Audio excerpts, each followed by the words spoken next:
দর্শক, জামায়াতের সাথে এনসিপির জোট বিষয়ে জরুরি সংবাদ সম্মেলনের রাজধানীর বাংলা মোটরে এনসিপির অস্থায়ী কার্যালয়ে কথা বলছেন কেন্দ্রীয় নেতারা। এই মুহূর্তে কথা বলছেন নাহিদ ইসলাম।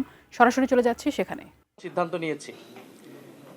দ্বিতীয় বিষয়টি হচ্ছে, একদিকে যেমন নির্বাচনী বৈতরণী পার হওয়ার জন্য সংস্কার বিচার প্রশ্নে আমরা এবং আধিপত্যবাদ বিরোধী এই বিষয়গুলোতে কর্মসূচিও থাকবে।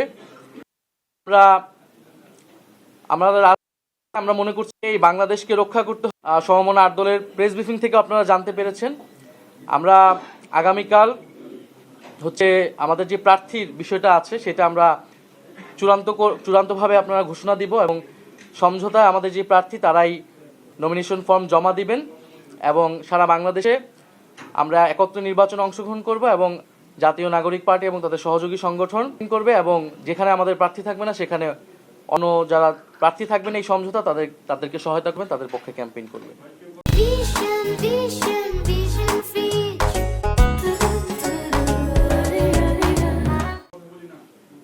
আমাদের এই আনুষ্ঠানিক ঘোষণাটার জন্যই প্রেস ব্রিফিং। আপনাদের যদি প্রশ্ন থাকে সেই প্রশ্নের প্রেক্ষিতে হয়তো আমরা পরিচয় দিয়ে প্রশ্ন করবেন। আচ্ছা, আমি জাহিদ এখন টিভিতে কাজ করি। আমার প্রশ্ন হচ্ছে যে অনেকেই আপনাদের এই সিদ্ধান্তকে আজ করতে পেরে অনেকেই মনোনয়ন প্রত্যাহার করেছে, দল ত্যাগ করেছে, কেউ কেউ হয়তো ভেটেও দিয়েছে ইন্টারনালি।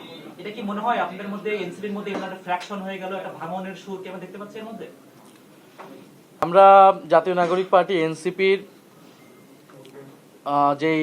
আমরা সেখানে এটা আলোচনা করেছি এবং আমরা কিন্তু এখানে সংখ্যাগরিষ্ঠের মতামতের ভিত্তিতেই এই সিদ্ধান্ত বিষয়ে মতামত নেওয়ার ক্ষেত্রে অনেকের ভেটো থাকতে পারে। তিনি নির্বাচন করবেন কিনা দলে আমরা মনে করি যে আমরা